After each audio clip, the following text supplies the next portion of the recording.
This is a presentation of Northeast Streaming Sports. Good morning. You're listening to the Mac and Jack Sports Show on Northeast Streaming Sports. Morning, everyone, and welcome to the Mac and Jack Sports Show, our Thursday edition. I'm your host, Mac, with my co-host, Hall of Fame boxing writer, president of the National Boxers Writers Association for 6 years, or 6 terms, the legendary Jack Hirsch. How you doing this morning, Jack? Yes, 6 years, Mac. That sounds better than 6 terms. It was Okay. 6 years. It could have been longer, but I stepped down. I'm still very involved, though. Yes, you are, and we're all better for it too, Jack. So let's get into some of the stuff today. Today, by the way, we'll be having on Craig Wright, a avid Detroit Lions fan. He'll be coming around at 9. Great story of him coming out of nowhere, moving up the ladder, and ended up owning and the chef at a restaurant. He's cooked for a lot of important people here in Connecticut, including the governor, where he twice, where he cooked at his inauguration. So he knows what he's doing. I met him at Zacco's restaurant. Maybe the Arizona Cardinals should hire him, because a report just came out that in the off season, when their players work out at the facility, they're charging their players. Yes. And other teams, they had a survey, Mac, the NFL Players Association, and the players answered various questions. And a couple of teams were criticized about the meals that they serve, nutrition, they're this, some were cheap. One of the teams, I don't recall which one, but I could look it up. Some of the players came with their own lunch. They bagged their lunch, Mac, at the facility. Can you believe it? Before practice, you bag your lunch. I know you did that for years, Mac. When you went into work, it's a little different for an NFL player. Yes, you would think so. You definitely would think so. So there's some NFL news with players being released. Kenny Halladay was released by the Giants. He absolutely did nothing for him. They spent a lot of money on him. I think he had, a touchdown or something last year. He was Galloway, awful. Yeah. Well, who they got from the Lions receiver. Right. Marcus Mariota, former number 2 pick in the draft. I think he was released by the Atlanta Falcons. Another terrible year for Marcus Mariota. We thought, would have a pretty good career, Jack. Yeah, Marcus Mariota was drafted number 2 overall in the draft by the Tennessee Titans, was it? Jameis Winston was the number 1 overall pick there. And Mariota, he's been given opportunities. He was given a chance last year to revive his career by being made the starting quarterback of the Atlanta Falcons. And he performed mediocre and got benched during the year. Marcus Mariota will still have a job in the NFL, but as a backup. Okay, he's the type of quarterback who's experienced, who can fill up a roster spot, and any team could do well to have a Marcus Mariota as a backup, but not as a starter. Kind of makes you wonder, Mac, about Zach Wilson going forward. If Marcus Mariota was the number 2 overall pick in the draft, as was Zach Wilson, look at the trajectory of Marcus Mariota's career and compare it to Zach Wilson's. Zach Wilson didn't have the early success that Mariota had. At least Mariota had some early success. So you wonder how long Wilson is going to be in the league. When a quarterback, any player, Mac, is drafted with the first few picks, they can have a career in the league because someone's always going to pick them up as a backup for a number of years. I agree. Pags, the Philly sports guy's boy, Carson Wentz, he was released by Washington, saved the team millions, Jack. I think it was 20-something million letting him go. He may not be able to get it. He may not be able to get another job. He's the exception to the rule, a high pick, I think number 2 behind Jared Goff. in the draft and had great early success. Carson Wentz contributed to the Eagles' Super Bowl winning team, played well in the regular season, and got hurt, wasn't there for the playoffs, but definitely was an elite quarterback that year. But Carson Wentz, they moved on from the Eagles. The Eagles moved on from him. Okay, and he went to Indianapolis. It didn't work out there on his old offensive coordinator, Frank Wright. Then the Washington Commanders picked him up, gave him the starting position. It didn't work out there.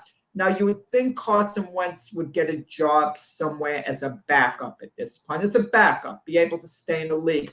But does any team want his big personality as a backup? I think teams don't tolerate big personalities if they're in a backup role. Perfect case in point would be Colin Kaepernick.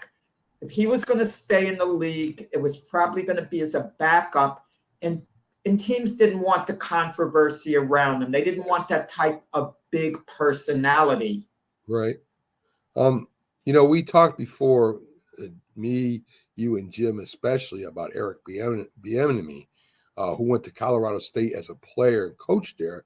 Jim also coached there, so he knows more than we do. Let's put it that way.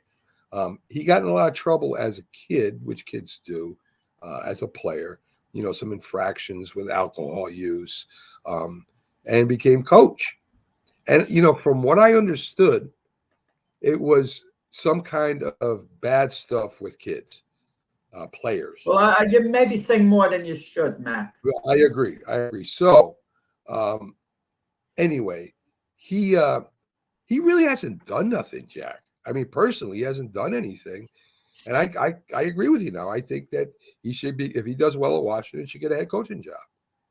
He should have gotten a head coaching job by now, period. He shouldn't have to prove himself at Washington. If there's something in his background, shouldn't it have come out by now? And has he been in jail for it? I mean, has he committed a crime that should be dealt with the authorities? Look, if he's allowed to be the offensive coordinator of the Chiefs all the years and now go on to Washington as the offensive coordinator, he certainly should be allowed to be a head coach somewhere, and that should be controversy-free. And with what he did with the Chiefs, give me a break. Look at all these coordinators who are getting jobs. You're telling me Eric Bieniemy's not, because we hear he doesn't interview well? I mean, how bad can he interview?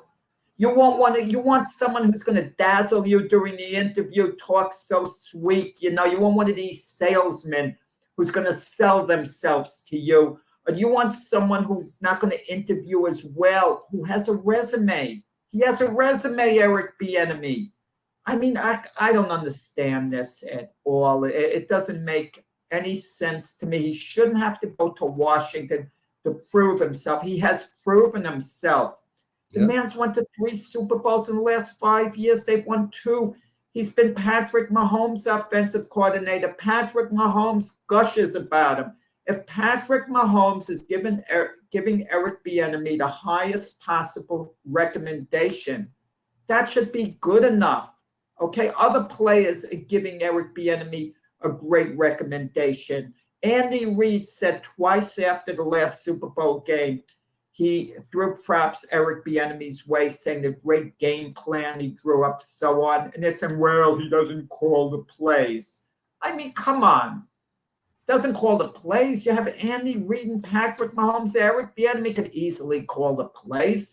He's drawing up the offense, the pattern. He's drawing up plays that they can call, which is every bit as important.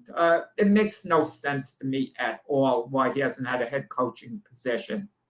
I agree. And between Eric Bieniemy and let me see if I get his name right here, Vance Joseph of Denver. And I won't get into what he did either, but you can look it up and find out online what he did. And he's got a job. So here you got a guy that did nothing. Well, Sean Payton's the head coach at Denver. We're talking about head coaching positions here. Right. No, I'm talking about Vance Joseph. He's the defensive coordinator with Denver right now. So anyway. Right. But he's not a head coach. We're talking about Eric Bieniemy in regard to him being a head coach how we don't understand that. We're not talking about coordinator positions. We're talking about the next step. You look at all these coordinators who've gotten positions. Look, the Philadelphia Eagles, Gannon, their defensive coordinator, Steichen, their offensive coordinator, they each got head coaching positions. And they won a losing team in the Super Bowl. Eric Bieniemy on the winning team doesn't. And you know what's bothering me about this whole thing, Mac? Eric Bieniemy is going to the Washington Commanders, a franchise that I think is in turmoil. I don't think he succeeds there because he has Sam Howell as his quarterback. You arguably are giving him the weakest quarterback, an offense that has struggled, and telling him to turn it around. And what happens if he doesn't? They're going to say, oh, you see, the only reason Eric Bieniemy was any good, he had Patrick Mahomes. Any coordinator could have been good with Patrick Mahomes there. Listen, Tyreek Hill, after he left the Chiefs, he's with the Miami Dolphins now. He threw compliments Eric Bieniemy's way. He didn't have to do that. Yeah. Okay, and he was part of his offensive, unit. And I don't like going to the Commanders. Well, but if he does succeed with the Commanders, that's a major plus in Eric Bieniemy's favor. But he shouldn't have to do it. He's earned this right to be a head coach. He shouldn't have to do any more work to get the position. Yeah, listen, I agree with you 100%. So some Giants news: Jones and Barkley. The Giants are trying to work out a deal for both of them. Jones, of course, I think last time I saw he was rated 16th in the NFL. Barkley, of course, maybe the number one free agent prospect out there as a running back. What do you think, Jack? Can the Giants get this done? They could, but how much are they willing to push forward? You got to think you're signing other players. There's a cap. Yeah. They seem to be lukewarm on Saquon Barkley. Yeah, they'd like to keep him, but they're not going to push it to the limit. It depends whether Saquon Barkley is willing to take a little less. The Giants reportedly might go up to $12.5 million a year max, if that. More like $12 million a year. Barkley might want $14 million a year. Is Barkley willing to leave the Giants for an extra $2-3 million a year? That's the question. It's not money to sneeze at. I'm not telling anyone what to do, when it comes to finances. Daniel Jones apparently is driving a hard bargain.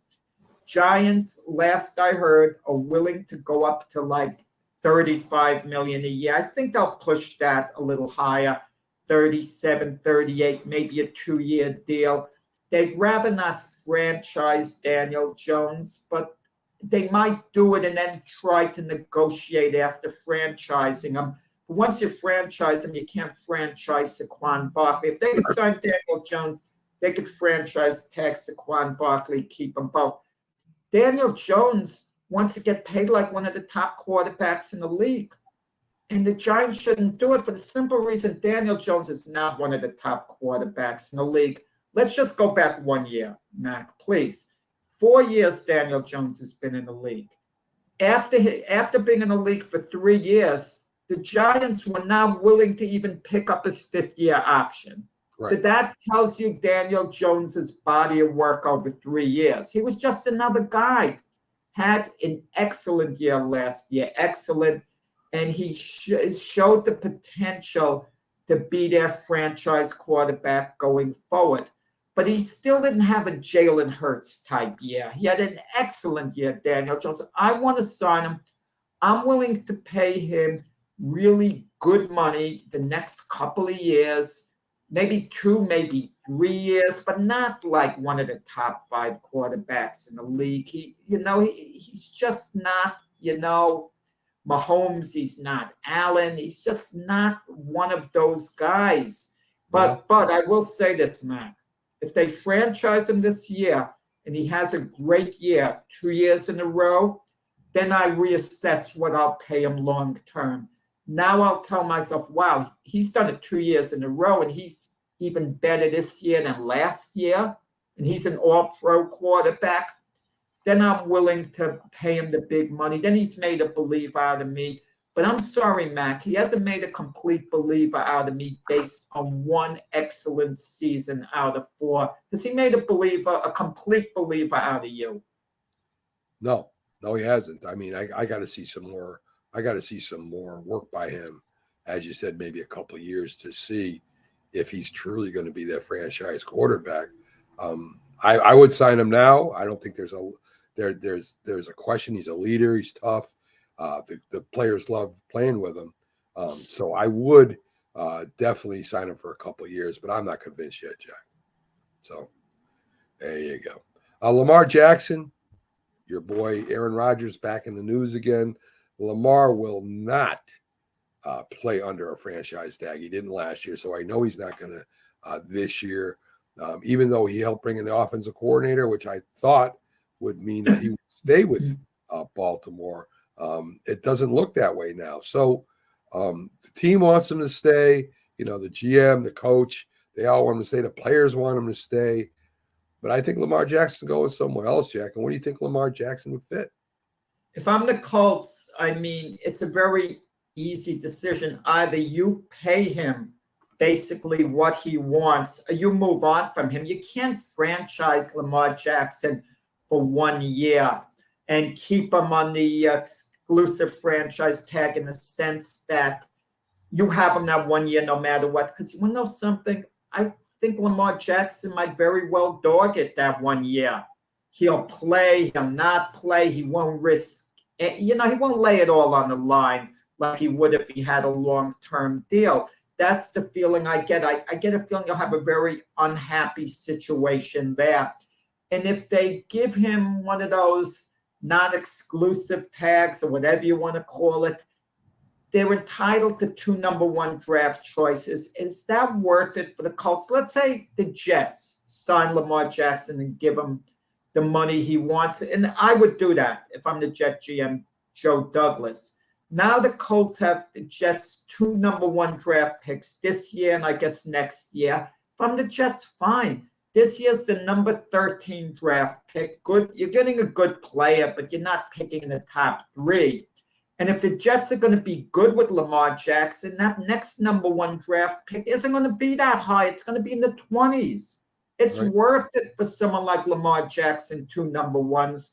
And I think, the Ravens recognize something like that, but they have a dilemma because it doesn't seem like Lamar Jackson is moving off his position. Now, there are 2 different reports. You hear one report that Lamar Jackson said he never demanded all his money be guaranteed. ESPN is holding to the story that, yes, he wants his money all guaranteed, something like what Deshaun Watson got with Cleveland.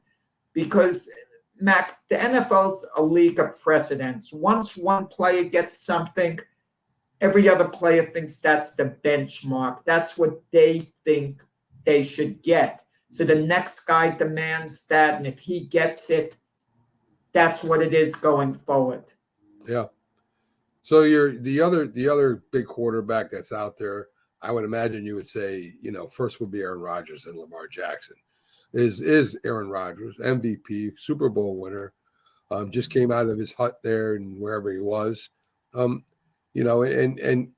he said they asked him, about any of his decisions. He says, it's very important to me that I make the right decision. This is a final thing I got to do. And Jack, he's not going to be in Green Bay. Green Bay's tired of him. He's held him hostage before. He'll do it again. So where do you see Aaron Rodgers going? The Raiders have come up and said they're not going to. I thought that would be a landing spot for him. They're not going to take him because of the money it would take to sign him, and they got a lot of holes to fill. So with that in mind, where would Aaron Rodgers end up signing? Well, you said it best. I mean, the money situation, how is another team affected under the cap? I mean, I'm not sure. I mean, Green Bay would still have a lot of the responsibility. Green Bay is not just going to give Aaron Rodgers away. They'd have to get something back, and it can't be substantial. I'm looking at it from a New York Jet perspective, who definitely would love to have Aaron Rodgers, but Aaron Rodgers, unlike Lamar Jackson, is just a short-term solution. It reminds me of when the Jets got Brett Favre. Right. Brett Favre did have success in New York, but it was limited. They never made a serious run at the Super Bowl. The perfect landing spot for Aaron Rodgers, perfect, I think, and perfect for the team and him, if he's to go elsewhere, would be the San Francisco 49ers, okay? Perfect. That team is ready to make a serious run at winning the Super Bowl. They've done it the last 2 years. They went to the NFC Championship game. Excuse me. Aaron Rodgers might push them over the top. He's certainly a much better option than Brock Purdy or Trey Lance. Brock Purdy could be the backup. Trey Lance could still be on the roster. And they could be developing in the meantime while Aaron Rodgers is the quarterback. So even if Rodgers is only there for 1 year, the following year, the 49ers have their quarterback situation in place with Purdy and Lance the same way they have now. That would be a perfect landing spot for them. A team that's ready to win right now, but understands Rodgers is not going to be there long, maybe a couple of years, if that. Right. The Green Bay GM said it's about time we see if Love can be the starting quarterback. So it looks like they're going to go with Love next year as their starter instead of maybe picking up a younger guy. What are your thoughts on Love? I mean, he hasn't really played. He had some good moments and some bad moments, Jack. No, the Packers is a team on nowhere's land in this Rodgers situation. On one end, they think they can still win. They think with Rodgers, they could maybe still make a run at the Super Bowl. I mean, Right. Last year they finished strong. Had they not lost the final regular season game to the Lions, they would have miraculously made the playoffs. There were a lot of early season losses, games they shouldn't have lost, that kept them out of the playoffs. But they kind of feel they can make a run, maybe, at the Super Bowl still with Rodgers. You go to Jordan Love, you're not likely to make that run at the Super Bowl. You're basically rebuilding more than retooling. Jordan Love just hasn't played a lot. They moved up in the draft to get Jordan Love in the first round. People forget that. That's what set off all this Rodgers drama and motion in the first place. And but they're at the point now, Mac. I'm going to tell you something. I'm an Aaron Rodgers fan, but I'm sick of the drama. Enough's enough. If I'm the Packers, enough is enough. I mean, the Packers are handling him with kid gloves this year because they don't want to make the mistake of antagonizing him. They want to show him complete respect by deferring to Rodgers this year. But it gets to a point where you have to make a decision, and Rodgers is going to make it soon. I think by this point next week, we're going to know whether he's playing or not. But if he's playing, I want to be sure, Mac, he's buying in 100%, that he understands, especially at this point in his career, you can't just show up and expect to perform because I'm the great Aaron Rodgers. Before the season, he was coming off 2 back-to-back MVP seasons, and maybe that made him a little complacent, but he has a lot of work cut out for him. You got to meet with the receivers in the offseason, report to camp early, give football your full concentration. Is he ready to give it that full commitment? And just the idea that he's talking about retiring, not sure what he's going to do, makes me skeptical. If I'm the Packers, I absolutely move on from Aaron Rodgers if I can get value. I know I'm not going to get a boatload in return for him at this stage, but if I could get some, decent draft capital, I finally move on from him. I agree, Jack. A little combine draft news for you. The 2 GMs, Mike Tannenbaum, former New York Jets GM, and Houston's GM, neither would want the first-round draft pick, Jack. The Bears will probably move back from the number one. When do you think, or why do you think the number one draft pick is not as appealing as it used to be?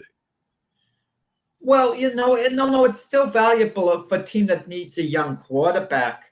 You kidding? Yeah. Oh, absolutely. I mean, even the Jets, who are going number 13, if they somehow had the number one pick in the draft, they would draft a quarterback this year.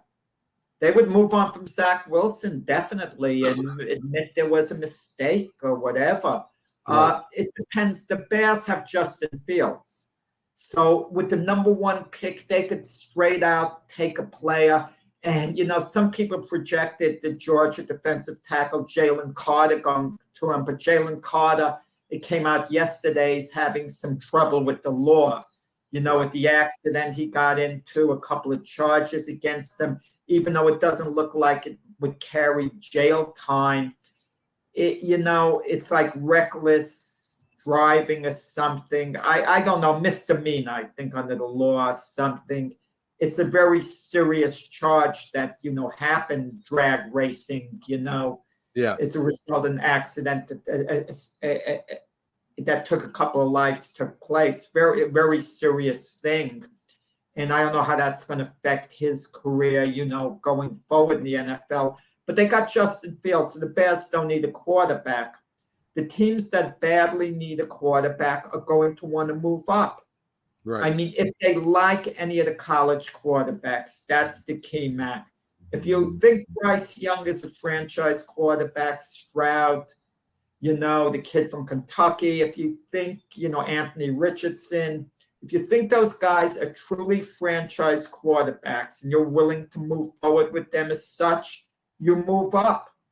Yeah, I agree. Speaking of Bryce Young, he's not going to throw at the combine, Jack. He might run, but he's not going to throw. He got an injured shoulder last year, and I guess he doesn't want to, he doesn't want to show off whether he gets thrown. Well, he's going to throw on his pro day at Alabama, but not at the combine. You want to know something, Mac? You know how I feel about the combines. You, Jeff Coat, Byron Williams are big fans of it. I think it's nonsense. If I'm Bryce Young, I'll go in and I'll maybe be interviewed and say, no, I'm not doing anything in the combine. Your doctors can check me to see how I am, that I'm good and everything. That's not the issue. You have game film on me. Just look at all my game film. That'll show you how far I could throw it. That'll show you how I act under pressure. That could throw you how quick I could throw the football. That'll give you everything you need to know. If you want me to come to the combine, I'm just not going to do it, but I'll be coachable. You can speak to my coach, Nick Saban. I'll listen to my coaches, whoever drafts me. What they say goes. They're the boss. Once I'm drafted, I'm going to do what that team says. But as long as I'm not a member of a team, I'm not doing anything. I'm not performing for them. It's like a dog and pony show to me. I don't believe it. I'm not doing it. And if you don't like it really and you're not comfortable with it, maybe I'm not the guy for you. Maybe draft someone else. But you want to know something? If you're Bryce Young, you're not going to fall down the depth chart. How far do you think you're really going to fall? One of the teams is going to see you. Indianapolis Colts going at number 4.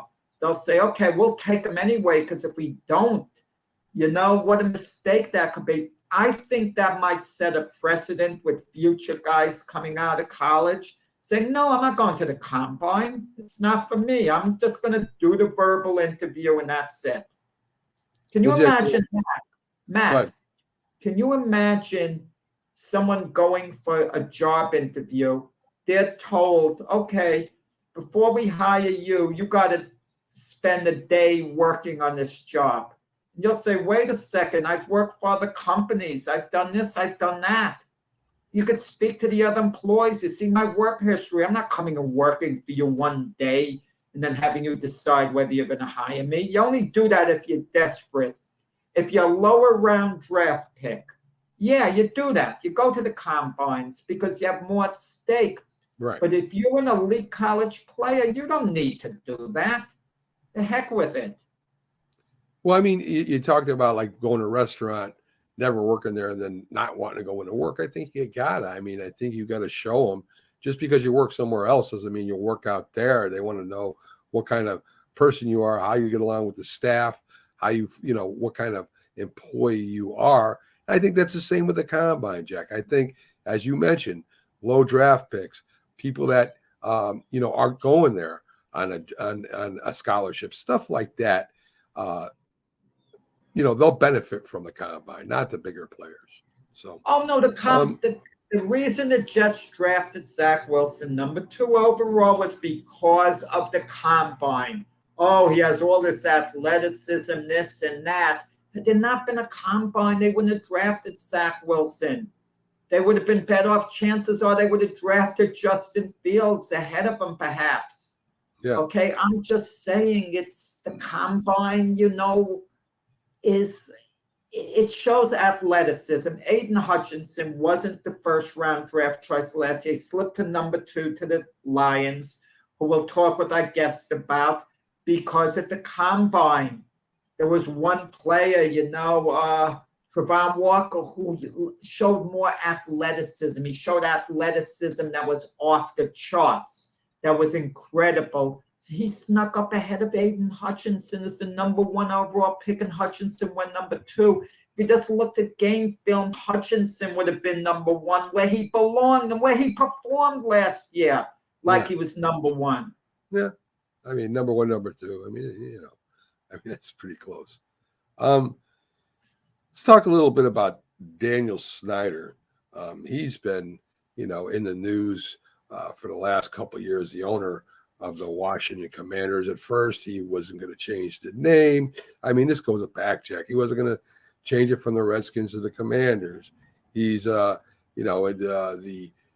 office allegations, the cheerleader allegations. I mean, it goes on and on. And, the owners have tried to vote him out before. He's threatened them, and they're trying to do it again, Jack. He demands the NFL voters, the NFL owners that are voting him out to not do that. And they're worried, Jack. They're actually worried that maybe somebody's going to get in a lot of trouble. Yeah, that would appear to be the case. They probably want him out in the worst way, the owners. I mean, when you see everything that's going on, Daniel Snyder also did things that I don't know if they were illegal, but they're certainly highly questionable. Like from reports I heard, he did certain things where he should have gotten the approval of the minority owners and the board of directors, and he didn't do it. Okay. And he's taken certain liberties you shouldn't take, because there's sometimes a chain of command in a company, and you disregard the whole chain of command because you're the top guy and just make a decision. And there's another word for that. It's called dictator. Right. Daniel Snyder appears to be a bit of a dictator. But when the NFL owners went along with certain things for a while, and maybe Daniel Snyder, if this went to a court of law and he sued them, he could maybe, if he doesn't bring down certain fellow owners of the league, he could make the league look pretty bad, very bad. Right. So they maybe feel uncomfortable in that end. But Jim Irsay, the owner of the Indianapolis Colts, he went into a meeting and he wanted to make a statement. He put down his fellow owners for, keeping Daniel Snyder, not moving on from him and voting him out. He left the meeting in a huff to just get his point across that enough's enough with Daniel Snyder. And you kind of wonder what this is going to come down to. But the latest is this. Daniel Snyder reportedly is now willing to sell the team, but he wants to do it, from reports I've heard, under the condition the NFL protects him from all future lawsuits. He can't be liable for any future lawsuits going forward from what's happened during his time as owner of the Commanders. And the league can't really do that. Well, I was just going to say, that's a legal matter. That has nothing to do with the league. Well, he wants to be covered, that the league promises that they're going to cover any expense, any financial compensation that Daniel Snyder would be obligated for would then become the league's. That's the reports that are coming in. So it's a very uncomfortable situation for the NFL. Gotcha. Good morning, Robert. Glad to have you aboard. Robert Butler from Sports Scope, that comes on the show every Sunday. He said, "Morning." He says, "Morning, guys." He didn't want to sell to Jeff Bezos from Amazon for spite. That was the guy that was going to buy the team, and he's right. I mean, it's there's no other reason he wouldn't do that than just not to do it, Jack. Yeah, owners, certain owners are forced out for certain things. You get the feeling Daniel Snyder, he, never wanted to sell the Commanders or doesn't want to. He loves that position. I'm not saying he's a pure football guy, but he loves the power, owning the team. But now his hand is kind of being forced. He's under like a tremendous amount of pressure. Look, the owner of the Phoenix Suns, Robert Sarver, former owner, sold the team because they pointed out there were a lot of abuses going on in the Phoenix Sun organization. And when Sarver left after selling the team, he gave every employee, I got to give him some props here. There were about close to 300 of them, a $20,000 bonus, like a going away thing. Yeah. That was his way of maybe saying, guys, I'm sorry. I don't want any hard feelings because he supposedly was a really bad guy. Yeah. Bad guy.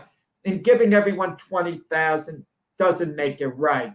It doesn't correct your behavior. But listen, you give them an apology and giving them all 20 grand and saying, look, I'm really sorry, just to soften the blow of the bad feelings they'll have towards him. They'll still say, well, what a lousy guy he was. But he's asking for forgiveness and giving us a $20,000 check on top of it. When you apologize to me, Mac, I wouldn't mind if you, hand a little check my way, as well.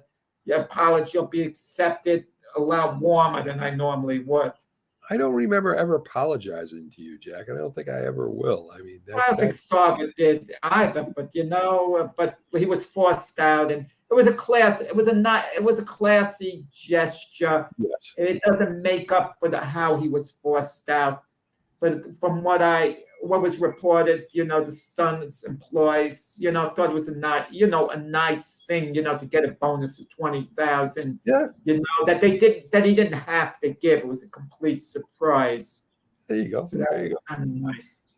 The latest thing in Daniel Snyder's, news is that he paid $4 million to put the Washington Commanders logo on his private jet. I think that's just a C now, Jack. I think that's all it is, with a circle, a little red behind it. $4 million he charged the Commanders, Jack. I had to do it a while ago, Matt, because if you did it recently, it's not a good investment if you're going to be selling. I don't know. I don't think you'd be allowed to have it on your private jet. Maybe you still would. I don't know. But Daniel Snyder, not a good owner from everything. A lousy work environment, and just his time has come to move on from the team. Yes, I mean, yes, he tried certain minority hirings to, in the last few years, tried to right the ship somewhat, whether they were PR moves, not strictly football moves, who knows? But even if it's a PR move, hiring a woman in an executive position, a Hispanic as head coach, an African-American as the GM, I mean, nice moves to do, but it doesn't make up for toxic work environment. And the things that have gone on behind the scenes with him, with the minority owners, it's bad. Enough on Daniel Snyder. NFL's got to move on from him. He's got to sell, but he's, unfortunately, as he sells, he's going to try to dirty the waters completely, unless they allow him to sell with not having to worry about any financial compensation to anyone once he sells. Two last quick things I want to say about Daniel Snyder, then we'll push on. Leave me alone with Daniel Snyder. Back enough. I gotta get. With all the sports news out there, we covered it completely. Not completely, Jack, but you're right. NBA news, Jack. Let's get into a little bit of NBA. You want to finish Daniel Snyder, you can do it, Mac. Unless you're going to tell us. Unless you defend him. You defend him now. Him, all right. Jim Jeffcoat, Dallas Cowboy, great. His son played for Daniel Snyder for a while. And he said that he would sit out there with a drink in hand, smoking a cigar, and with a couple of his friends. And that's pretty much the involvement he had with the Redskins.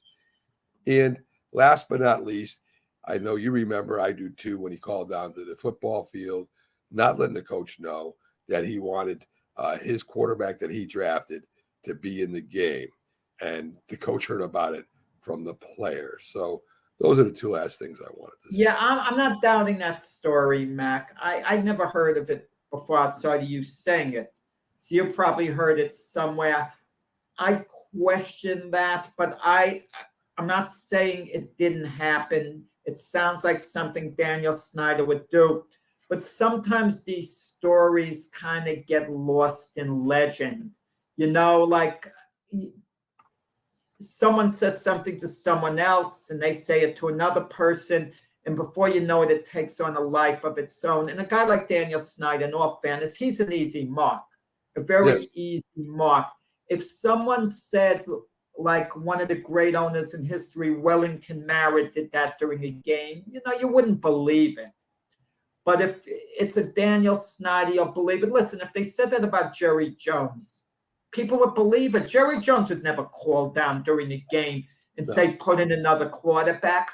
But people would believe it about Jerry Jones because that's maybe his style. So I don't know that. The one with the beach chair, Jeffcoat verified that with his son. You know what that tells you when you have a beach chair? If you have a drink, you're smoking a cigar, and your friends are hanging out. It's like the team is your toy. Yes. It's like a fancy toy, a day out of practice, show off, have my friends on the sideline. It depends the type of friends you have, Mac. Listen, if I own the team, and I have these rich, wealthy friends, president of oil companies, this and that, I might want to invite them to a practice, stand in the background. They can be there watching the team practice. We're all quiet, no interference. I don't see that as being such a bad thing, if you're not interfering in any way. But I'll tell you, the coach can't feel overly comfortable if the owner's there evaluating them in practice all the time, because you should really only get evaluated during the game. I agree. Jack, would you invite me to the practice? That's all I want to know. Yeah, I would give you, but you'd have to sit in the stands, Mac. You wouldn't have the status to be like on the sideline. That's for like the rich and famous. Okay, all right, thanks. Look, if there's a famous Hollywood actor the owner knows, and the actor was standing on the sideline watching practice, the players might actually like that, saying, "Oh, I saw so and so in the movie." Right. But listen, but with Daniel Snyder, he's got to go. I mean, pure and simple, he's just got to go. Enough with this guy. There's no way that this can get salvaged, even though, but there's always the small chance, Mac.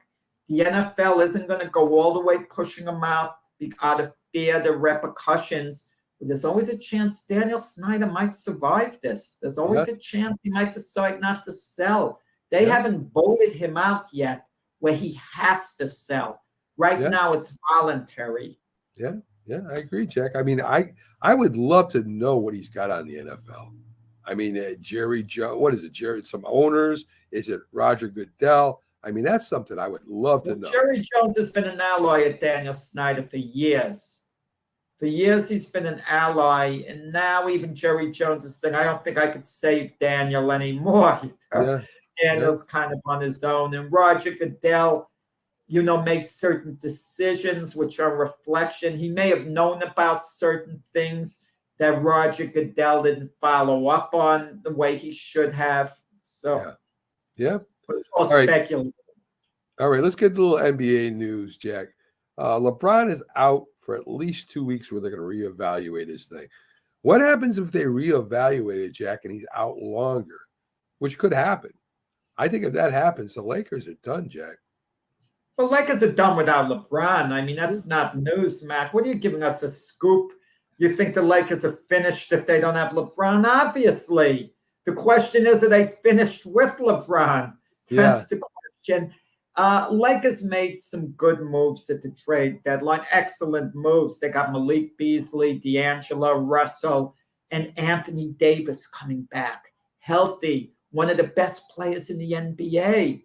So if Anthony Davis could stay healthy through the playoffs and LeBron is back, and the additions that they made, yeah, the Lakers are actually a threat. There's a possibility the Lakers could be challenging for the NBA title. All of a sudden, you can't discount their chances, okay? But, this load management thing, that's not the situation with LeBron right now. He probably has like an injury. He's resting. If there were the playoffs coming up, it might be a type of injury where he could play in a few days. But with it being the regular season and they're at least in the play-in position right now, chances are they're going to keep him out longer because they want him for at least the play-in, if not the playoff position. They're within range of the playoff position, but they're kind of playing it safe as far as LeBron goes.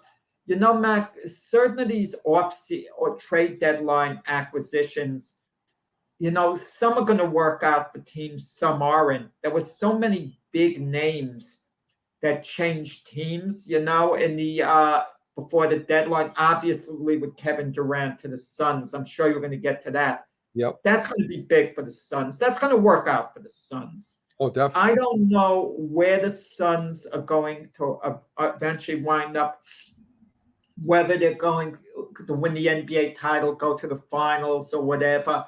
But even next year, Kevin Durant's going to be on the Suns next year. They're going to be a threat, not just this year, but next year. They're much better off, the Suns, for getting Kevin Durant. Much, much better off. I agree. And the Nets got value in return, too. Win-win deal for both teams. You're one of the Mavs with Kyrie Irving. They've won only 1 of 5 games with Kyrie Irving. You match him with Luka. Now, what's going to be with the Mavs with Irving and Luka? You're going to look at the box score and you're going to say, oh, wow, both guys are really playing well. But the chemistry's not there. The other night, they miss a shot at the buzzer. Kyrie takes the last shot. That's been Luka's shot all these years. And if Luka starts deferring to Kyrie Irving like Kyrie's a leader of that team, they're going to have trouble the way the Nets did. Jason Kidd's head coach of the Mavs. Jason Kidd understands what the NBA is all about as much as anyone. He's had a Hall of Fame career. Jason Kidd should establish the parameters. Luka is the leader of this team. He should let Luka know he's the leader of this team. Let Kyrie know Luka is the leader of this team. Yeah. If it comes down to a last shot, Luka is the guy you look for first and foremost. Not that Kyrie's not just is capable of hitting it, but Luka is your number one guy on the team and Kyrie's 1A. And they've lost 4 out of 5. The chemistry's just not there with the Mavs. It's still early. It takes time. Russell Westbrook goes to the LA Clippers. Same as before, not winning since Russell Westbrook got there. He joins Paul George. They didn't win at OKC. It's all about chemistry, man. Mm-hmm. I agree. Lillard has 71 points, Jack. My question for you is, will there ever be 100 points scored in a game like Will Chamberlain? Well, a few nights ago he did get to 71. They interviewed Will Chamberlain on that when he was, before he passed. And Will Chamberlain thinks someone else could score 100 points the way he did. But he mentioned a great point. The only way a player is going to score 100 points if it's a complete team effort. Everyone keeps feeding that player the ball. The player's got to be very, very selfish. Very selfish. Over and over and over. I sometimes wondered, Mac, if the Chicago Bulls, when they had Michael Jordan, if they were playing the weakest team in the league, no matter who it was, and the Bulls got together and said, listen, how you feeling, Michael? Go for 100 today. We're going to keep feeding you the ball all game over and over and over. Could he actually get to 100? You want to know something? At some point, the opposing team's going to double team him, even triple team him if they see that's what's going on. Players have made, I don't want to say a run at 100. I think they've gotten up to maybe 81 points. Was it Kobe? Someone got 81 points. That would be the closest to Chamberlain's 100, but that's still 19 points away, Mac. Yeah. And it's a tough one. That maybe that should be a debate question. What mark would be harder to get, 100 points in a game or DiMaggio's 56-game hitting streak? There you go. It's 100 points in a game. Wow. How did when Chamberlain did it, let me tell you his line. He hit 28 out of 32 foul shots. Now, Chamberlain was a notoriously bad foul shooter. And for him to make 28 out of 32, that means whoever goes to the line is going to have to make all their foul shots. They're going to have to shoot. Complete selfishness for someone to make a run at 100. I agree. I definitely agree with that. So Milwaukee wins their 15th straight. They are now in first. 16th, Max. 16. Wow. 16 straight. They're in first place by, I think it's a game over the Celtics now, if I'm not mistaken. I could be. But as I said all year, Jack, it's Boston or Milwaukee in the East, and I think they're the best two teams in all of basketball. Mac, don't count out the Sixers. In this, James Harden is having a revival. If you want to have comeback player of the year, give James Harden some consideration for comeback player of the year. Listen, he's not the scoring machine he was at Houston. Okay, not quite, but he's still scoring his good share points. And he's playing a lot of minutes. Yeah. For a guy who you thought might be injury prone at this point in his career, he is putting in the minutes. Okay? And this is a league of load management, but he's still putting in the minutes. So don't count out the Sixers. Any team that's got Joel Embiid and Harden in that 1-2 punch. And the Knicks have been playing real well. And my team, the Cleveland, who I picked to come out of the East in the beginning of the year, the Cleveland Cavaliers. They're going to be tough to beat. Yeah. I'll tell you, they're number teams that could surprise us, and go to the finals. The Celtics were the early front runners. Now I guess the Bucks might be, because most people think, well, it'll be the Bucks or the Celtics. But don't count out the Cavaliers, Sixers, or even the Knicks yet. The Knicks are on a run. They've won like 7 in a row. No, the Knicks aren't going to get to the finals. But I see the Knicks actually winning a playoff series this year. Yeah. Going to the playoffs, not the play-in, playoffs, and actually winning a series. Yeah, I agree. Depends on who they play, Mac. It's going to be tough the first round of the playoffs in the East, now that I think of it. In no particular order, let's say it's the Celtics, Bucks, Sixers, and Cavaliers are the top 4. That means and then you get number 5 and number 6. How's it all going to work out? You're going to have your play-in, and then the survivor, the play-in plays number 1. So the middle of the pack team like the Knicks might get a very tough assignment. They might have to play someone like the Cavaliers or Sixers, and that's going to be a tough series to win. Listen, I agree. Brunson's been on fire for the Knicks. He's just tearing it up. Randall, a new lease on life this year.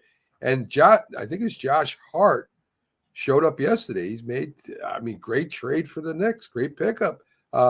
Not a big 3, but. You have Patrick Kane jersey. The Rangers just got Patrick Kane from the Blackhawks.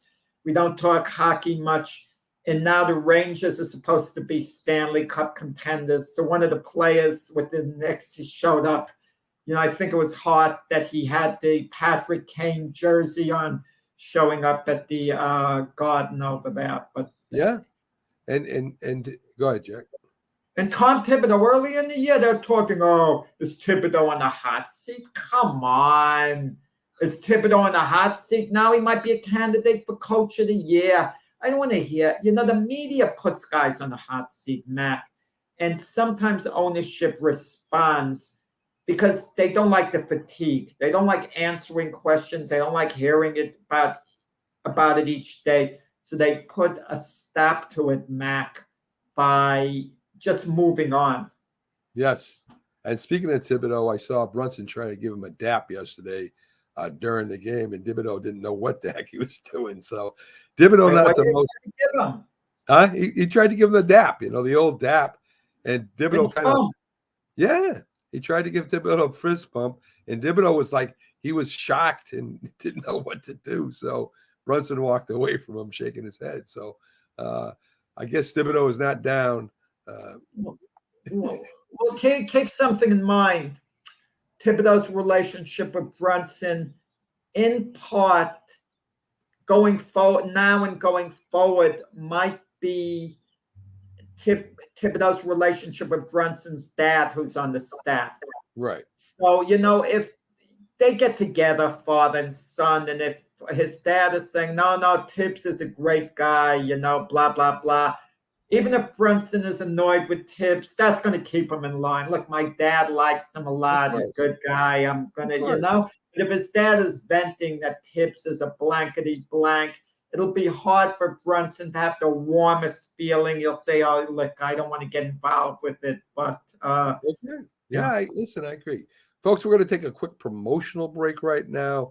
On the other side, we should have Craig Wright. Hopefully we get him in here right after the break so we can continue on and maybe talk a little Detroit Lion football, a team that Jack said was going to do something the last couple of years. And it looks like he's going to be right. We'll be right back after these promotional spots by Northeast Streaming Sports. He was a giant, and he was a cowboy. Now these two former rivals have joined forces to bring you the most insightful, perceptive, and controversial sports talk podcast in America. Former Dallas Cowboys defensive end Jim Jeffcoat locks horns with former New York Giants wide receiver Byron Williams. And now, here's Byron Williams and Jim Jeffcoat.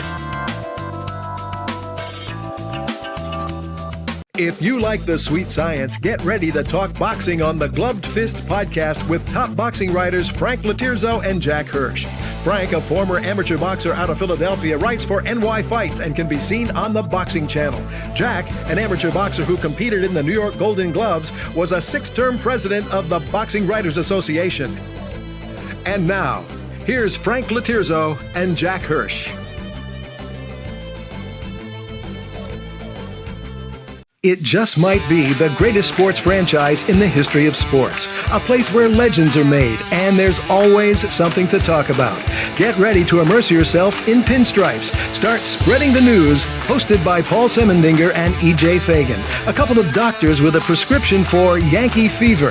And now, here's Dr. Paul Semendinger and Dr. E.J. Fagan.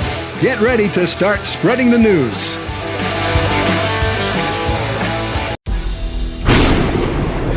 See right now, without LeBron, Lakers are struggling. Let me tell you about a team I hate, all right? I know the Dallas Cowboy fan is here, so I had to make sure he knew how much I hate this team. I'm ready. I've often said that the people who run baseball, they try very hard to ruin it. I'm from Brooklyn. I don't have a problem saying it to his face. Oh, I'm from Brooklyn. Hey, you guys any...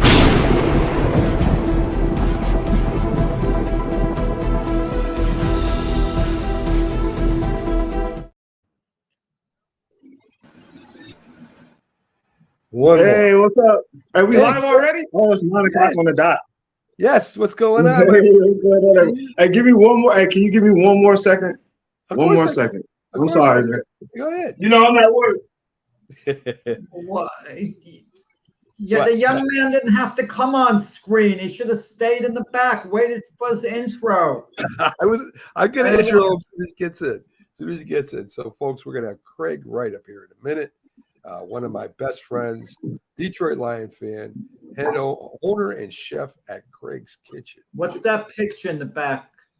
I don't know. It looks like some kind of I don't know, a woman. I think I'm not sure. So we'll talk to Craig about his art too, see what's going on with that. So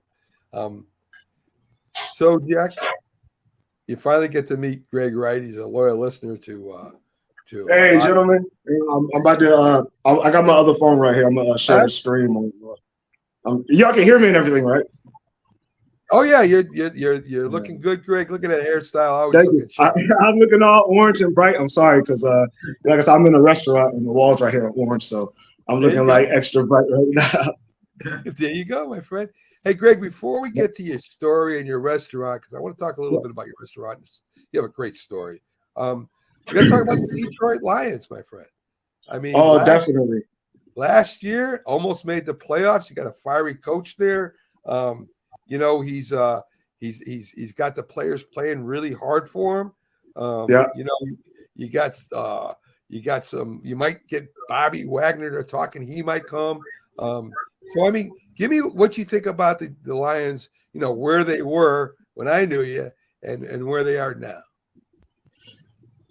All right. Well, definitely. One thing I can say, I mean, you know, I'm from Detroit. Grew up a Lions fan. I'm used to disappointment. That's a definite. And where they're at, we're definitely going in the right direction. I mean, well, let me, because the question is, how were they then? We were pretty good then. We were in playoff contention. We had Matthew Stafford. We didn't have Calvin Johnson. He had retired at that point. But the head coach. We had Caldwell. He did a really good job. Like I said, we were in playoff contention. The game that you and me went to, that was the Lions and the Giants. Both teams. That was late in the season. I believe it was like week 12, week 13. But that was a playoff contention game. Like we were actually playing for a playoff position. Right. So saying that, I guess we were better than, because we were actually contending for a playoff spot. Considering this year we didn't make it. But are we going in the right direction? Definitely. But regardless of going in the right direction, we've been losing my whole life. I would like to see these guys win something. Win something. Get it next year. They're definitely going to make the playoffs, the Lions. I mean, they're going to make a serious run at the Super Bowl next year. I mean, they're ready to take the next step. I mean, last season, I predicted they would go 10-7, 11-6, take a major jump. And Mac kind of laughed at me, and Mac seemed to be validated for a good part of the season because they got off to a bad start. Again, they were losing all these close games. There was something like 1-5, and then they surged. They wound up at 9-8, knocked the Packers out of the playoffs the last game of the season. And had they gotten a little help, you know, early in the day, they would have actually been in the playoffs. And I think next season they're making a serious run at the Super Bowl. Definitely. And we started off 1-6. And even starting off 1-6, I say about 4 or 5 of those losses, we lost the last possession of the game. So we were definitely in it. And like I said, we're definitely looking up, man. We got some things to build on. And coming this upcoming draft, we have 2 first-round selections. I'm hoping and I'm thinking we'll put those picks toward defense because our offense seems pretty set and legit right now. Maybe like I'm not because I'm busy with work and everything. I don't know the complete free agent market. The free agent market. But like from number wise and what we did last year, our offense is pretty good. You know, Jared Goff. I'm very proud of Jared Goff right now. I was really skeptical of Jared. Like a lot of people were. I was really skeptical of Jared at the beginning of the season. I was kind of like, I didn't know what to think of this guy. He could come and go. Like I could really care less. But man, he played really well this season. The man has a chip on his shoulder. Yeah, but don't get comfortable with him like he's a franchise quarterback. He's good for now. He's good. He should be the Lion quarterback going forward for now, but don't count on him long term. He's not elite. Don't get fooled into it. But if you could get the Lions to a Super Bowl, then you stick with him all the way. I mean, Goff is the right guy now, but keep in mind, a year or so ago, they weren't that happy with him. That's what I'm saying. Yeah, I feel the same way. Yeah, he passed for over 4,000 yards last year. Pretty good. Exactly. Yeah. Like I said, he came on really strong toward the end of the year. And hopefully he can keep that momentum going. Because if I'm not mistaken, this is the last year of his contract, so he's really playing for it. Yes. How do you like your defensive end there? I mean, He came in. Hutch, and I love Hutch because I'm from Michigan and he went to Michigan. So there you go. It was like a double bonus right there. And he did his thing. I believe he got 2 interceptions. Yeah. He got some big. One of them interceptions were like really big and clutch, I believe, against the Vikings. He did a great job. But like I said, he's only one man. And with these upcoming picks, I'm hoping he'll get some help. No, that's my point about the combines. Hutchinson really should have been a Jacksonville Jaguar, but they had the combines. So based on the combines, they liked one other player, Walker, more than they did Aiden Hutchinson because he had supposedly more upside than Hutchinson. Terrible blunder. That's why I'm against the combines. Hutchinson just should have went to Jacksonville. He was a can't-miss player. And Jaguars missed on him. Yeah. So, folks, we're talking to Craig Wright from Craig's Kitchen in Rockville. If you're around the Rockville area, stop in and check his soul food. Now, break from sports real quick. Jack doesn't know what soul food is. Jack's from New York. He's your normal white guy. He doesn't know Correct. That's correct. Listen, I'm a fan of, I don't know whether you ever saw this show. It was before your time. Mac might be familiar with it. The Beverly Hillbillies. I'm familiar with it.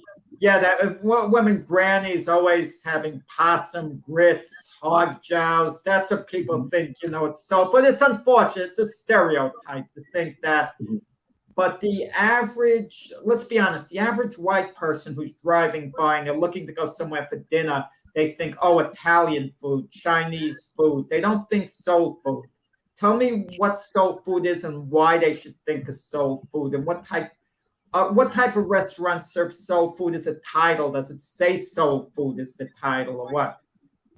All right, well, soul food is Southern food, typically cooked by African Americans. As far as the restaurants that make soul food, they normally feature the name in their restaurants. Me personally, it's in my name. But as far as my history goes, as far as cooking the food, a bunch of the recipes are passed down from my grandmother to myself to me. And like Mac would tell you, man, just working in these kitchens, a few of the things I tweaked and learned on my own. Yeah, it's been a roller coaster going on 6 years now. Yeah. I mean, let's get back to sports real quick. Not only is Craig a big Detroit Lion fan, but he's a big boxing fan too. He comes in the Jack and show all the time and makes comments. And of course, Jack's always trying to undermine Craig. I'm just kidding. No. I try to undermine everyone. Okay. It's your job. You gotta make it interesting. Well, guys, Good. Let me just cut in. A movie's coming out that's been given a lot of play. That's a boxing movie, technically, Creed. But there's a movie that's coming out very shortly that's not given the same play on a famous Connecticut boxer. You heard me, Willie Pep.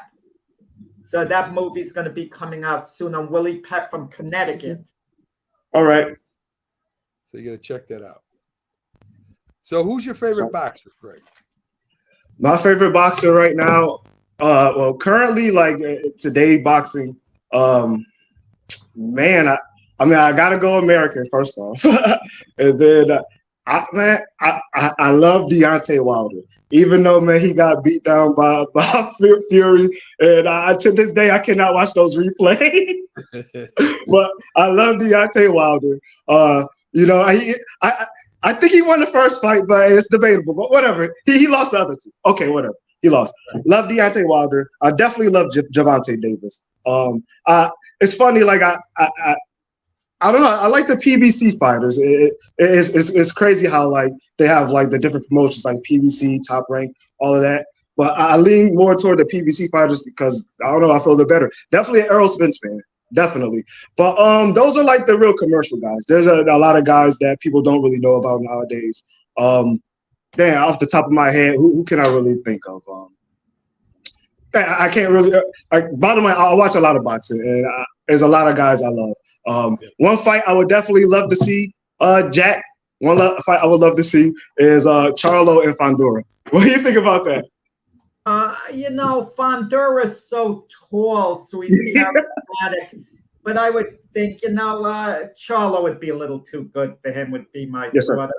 You meant the fighters you mentioned Deontay Wilder. There's talk if Tyson Fury doesn't fight Alexander Usyk, there could actually be a fourth fight between Fury and Wilder. I mean, how do you feel about that, considering that Fury, is conclusively shown he's superior at this point, but Wilder, of course, is always in with the big punches chance. I mean, is that a sellable fight to you? Definitely. The heavyweight division is the best division in boxing. If you're the heavyweight champion, is the baddest man on the planet. Everyone loves the big guys going at it. And we're lacking the heavyweight fights. I mean, you know this, Jack, because we could have had the Joshua Wilder fight years ago. That's never happened.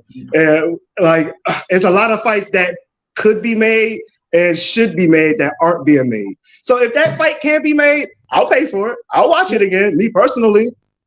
Well, a big fight, one of your favorites, Tank Davis, is in trouble with the law. He's going to be sentenced a couple of weeks after his fight with Ryan Garcia. And my thing is, that's why the fight is being made, because just in case Tank Davis is sent away for a while, it's like a cash-out type fight for all parties concerned. So there was an urgency to get that deal done. But with that said, it is a terrific fight if you're just looking at the boxing aspect. Yeah. Why is Tank so charismatic? Can you tell me that? I couldn't believe it. I get to the Barclays Center to watch him fight Rowley Romero. And I get to my seat in the press section, and they moved the press section all the way to the back of ringside so they could put more seats there. And I was shocked that the Barclays Center sold out. I mean, what is it about Tank Davis? I don't get it, the charisma. It's the same charisma as Deontay Wilder. People go to fights to see knockouts. Wilder doesn't sell out the Barclays Center when he's there. Well, I don't know how often Deontay has been to the Barclays Center. He knocked out Brazil there, right? He fought Brazil and knocked them out there, right? That was probably the last time he fought there. The amount of time he's fought at the Barclays Center. Yeah.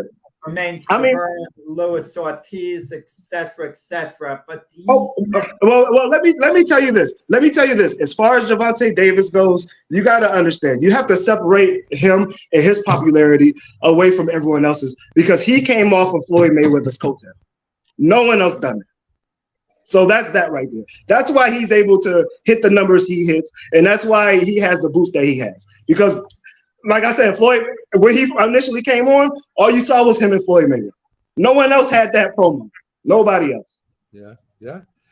Craig, what do you think about the Jake Paul sensation here? The YouTube. I don't think nothing about that, man. No? I'm a boxing fan. Let me tell you this. I mean, definitely congratulations to him for making money and then having fighters on his undercards making money. That's definitely awesome. It's definitely awesome for him to put eyes on boxing, like for the younger generation. Right. That's awesome too. But as far as him being a fighter, I don't really. Even though he fought Fury, which it's hard like talking about fighters because they actually get in the ring and fight, whereas I could. But Fury ain't the greatest fighter. But it is what it is. He's not the greatest fighter, and he really couldn't beat him. I mean, and Jack, he's not a real fighter. He's all about making them. And you have to call him a real fighter at this point, because when you're doing something steady for 3 years. My thing in defense of Jake Paul is this. At least he's fighting. Look at all our elite fighters who are not fighting one another. Look at all the fights that are not being made that we'd like to see get made. I mean, waiting for years. When at a risk, it becomes hard. Listen, Devin Haney's fighting Vasily Lomachenko. Lomachenko's past his peak now. Haney should win with room to spare. But now, try to make a fight Shakur Stevenson and Devin Haney after that. That's a pretty even fight. Yeah. And I don't think Devin Haney jumps at that fight so quickly the way he does at a Lomachenko fight. Yeah, but it is all top ranked, so it'll be a lot easier to make. It is. That's a great point. You know, boxing with the promotion. Hey man, listen, Jack. Hey Jack, I know a little bit, but I love one thing I say. I love boxing. Boxing does not get its media coverage as it should, as like the other sports. But I go out of my way and study. I'm not a historian like you, but give me a few years, man. I may be up there. Listen, I mean, you say you love the PBC's your favorite. Sam Watson is my guy with the PBC. I love Sam Watson. Al Heyman's right-hand man. He's the guy you see in the ring all the time. Yeah, I hear you. Yeah. Send Sam Watson and his fighters to your restaurant if they're in Connecticut. Yeah, yes, sir. Hey, Jack, you gotta bring Craig to a fight. I mean, he get a hold of him. Oh man, and we got fights at Uncasville. We got fights in the casino, man. Do you ever come out this way to the casino? I've done in the past a good amount of the time. Yeah. I'm good. I'm friends with the ringside physician, Dr. Michael Schwartz. Okay. If you ever go to the fight there, see the ringside physician. Good man, Dr. Schwartz. There you go. They don't get the big fight, but in all fairness, they don't get the big fights in Connecticut.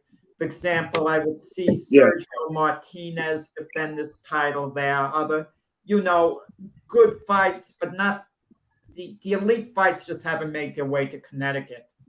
Yeah, definitely. Connecticut's part of the reason is Connecticut's hard to travel to get to. There you are. And then Connecticut, I mean, you got New York right there, so yes. I mean, why not just go to New York? Look at this. Look how much knowledge he has, Jack. He didn't know that. I mean, he'd be a great guest on your show, man. Just a little. Hey man. I'm like, you guys do this all the time, so you're very comfortable at it. I'm really not, but I'm definitely enjoying myself, man. I really love, hey Mac, you know me, man. Like I feel like I'm more of an old school kind of dude. Like I tend to go lean toward more of the old school people. Yeah. So that's why I watch you guys all the time. This is kind of boxing related. I did an interview that just got published. A restaurant owner retired. He retired a couple of years ago. They knocked down his facility. He's 101 years old. Tony Graziano, who owned. Wow, it couldn't be that boring what I'm talking about. 101 years old. He owned a restaurant that was practically on the museum grounds and on Boxing Hall of Fame weekend. That's where everyone would gather all the time. He told me to be a good restaurant owner, you really have to know how to cook. You can't just schmooze and socialize. And he said too many restaurant owners don't really know how to cook. They just socialize the whole time. Are you like Rocky Balboa was in that restaurant? Like go tell stories and all. Balboa didn't know anything about cooking. Let me tell you. Hey, Mac knows me. Mac worked with me for about 3 years. Was I the guy to go in and socialize, or was I the guy to go in and get the job? No, you were all business. Yeah, me too. I mean, all business. We're both cut out of the same mold. We're both old school. We both know how to cook, and we had a lot of success over at Zacco's when me and Craig were there. Probably. Yeah, since they started. So it was really interesting to that. Let's get to your story, Craig. I think this will help other people that are kind of down out there, down and out, and think maybe they can't do some of the things that they that they really can. So tell everybody your story about how you worked your way up, from almost the bottom to the top, Craig. Like I said before, we worked at Zacco's for a few years. But I was at Zacco's for a couple years before you got there, I believe. Started there in 2013. But we'll take it back to 2010. 2010. Actually, let me tell you guys this.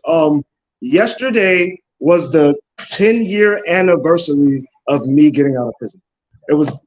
Yesterday was made 10 years to the day where I walked out of prison.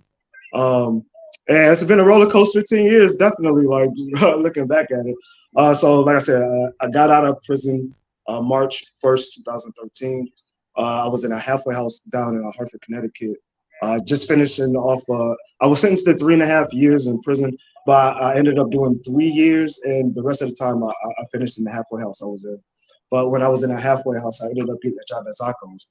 And basically I worked at Zacco's from 2013 all the way to 2017 up until I opened Craig's Kitchen.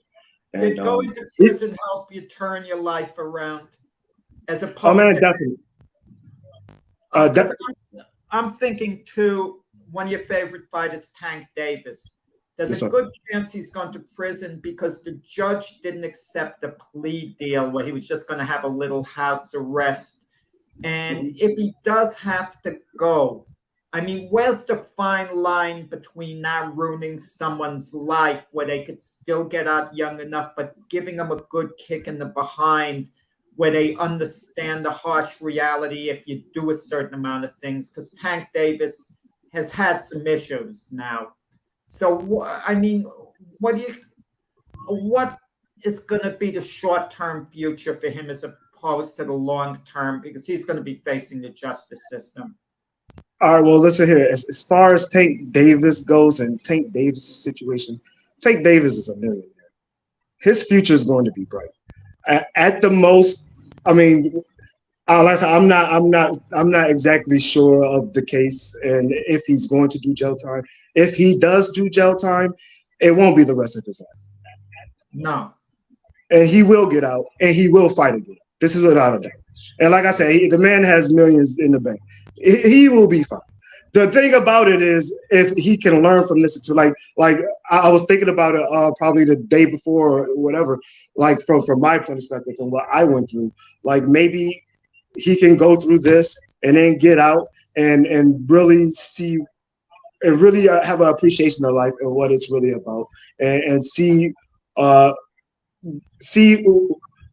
who, like, who's really good around him. And because he, like, those guys have big entourages, they have a lot of money, they have a lot of women, they have a lot of people that don't necessarily need to be around. And this will separate him from those people. And with that separation, you can really see and think about the path that you're going in, and if you're going in the right direction. Because when you're around all these people, it's easy to do this, it's easy to do that, because that's what you're used to. But that's what I'm saying. Like, maybe this time away will benefit him. But in the long term, he's going to be fine. Because if he does jail time, he's going to get out. He's definitely going to fight again. Now, Craig, you want to share what you were in for? Oh yeah, definitely. I was in for I was arrested numerous times, but the last time I was arrested was for possession of. Basically, every time I was arrested doing drugs and selling drugs. The last time was like operating a drug factory.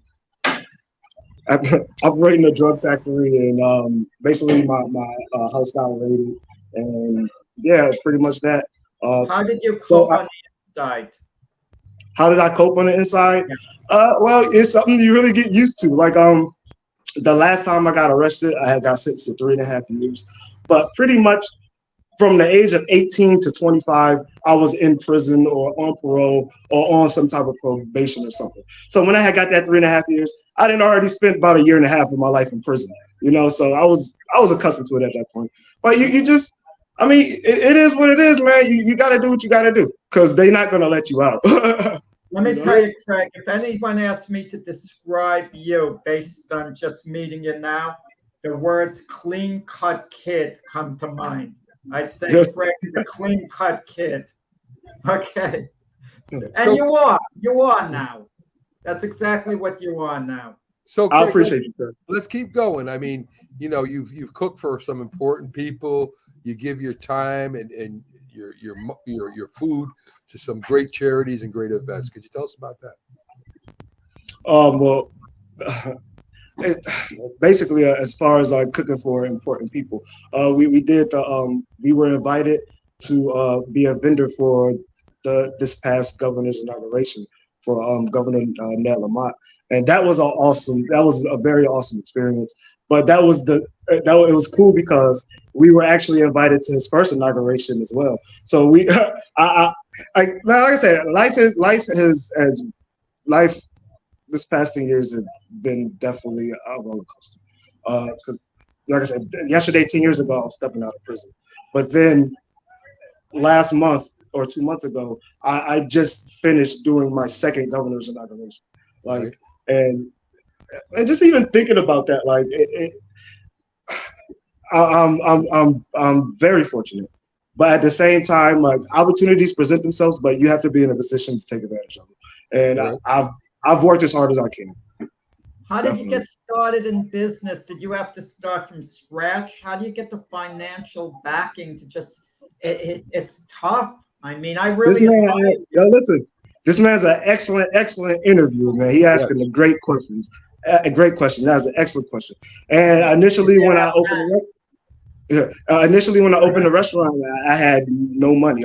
Honestly, all I had was about $3,000 in cash and probably about like $4,000 in credit card and credit. But the restaurant.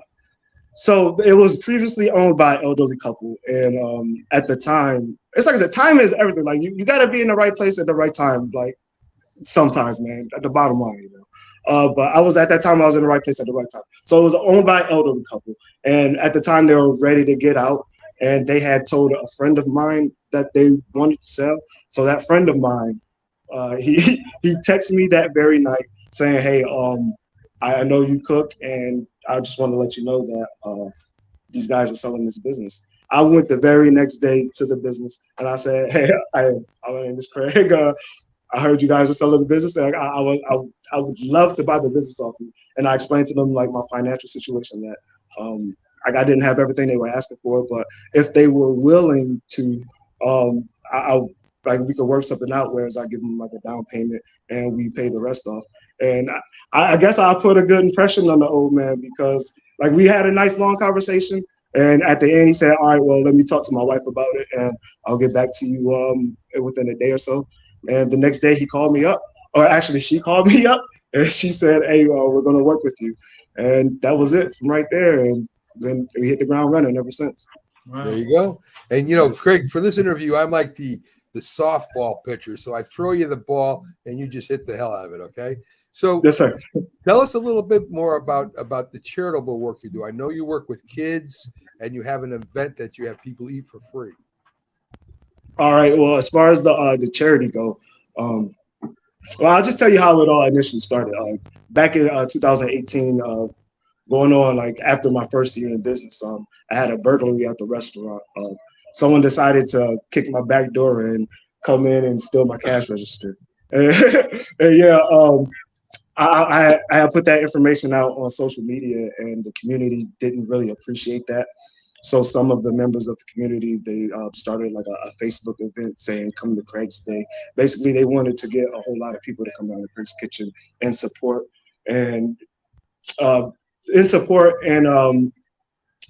they wanted to support so we can gain enough funds to get a security system. And that was really that was. I mean, it's even thinking about that right now. That was 5 years ago. It sends chills down my spine. Just how amazing like complete strangers could be.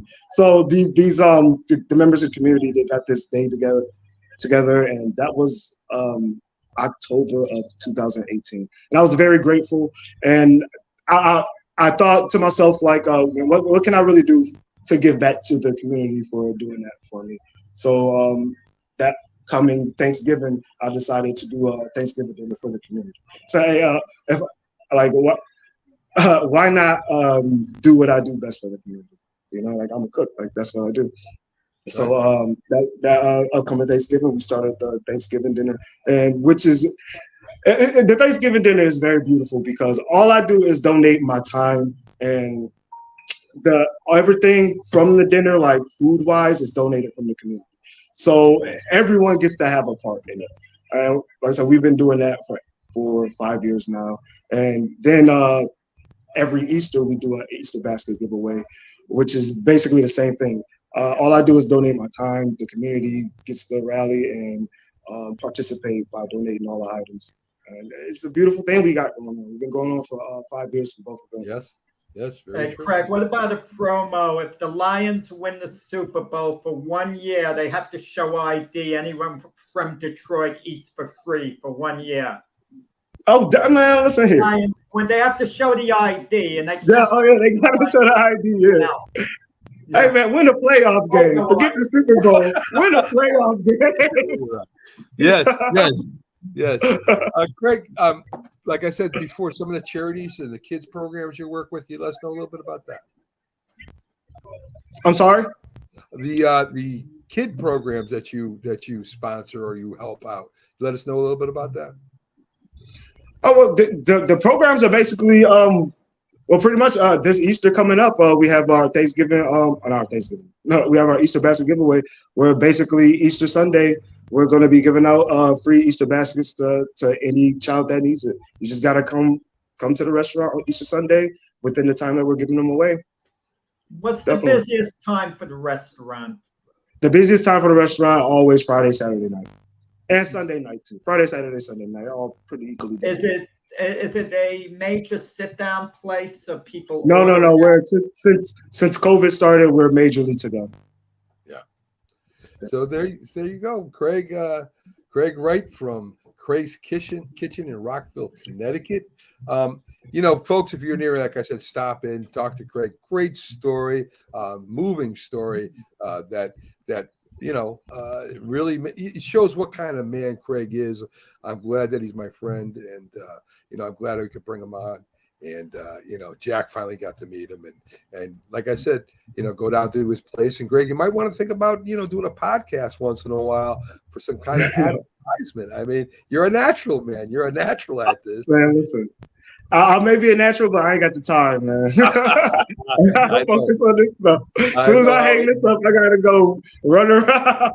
But hey, listen, predicting Tank Davis, Ryan Garcia. Give us a prediction. Oh, come on, man. Tank Davis gonna knock this guy out. Give me round 8. I'll give it round 8. Just so Tank can make it interesting. But he definitely gonna knock this guy out. Come on.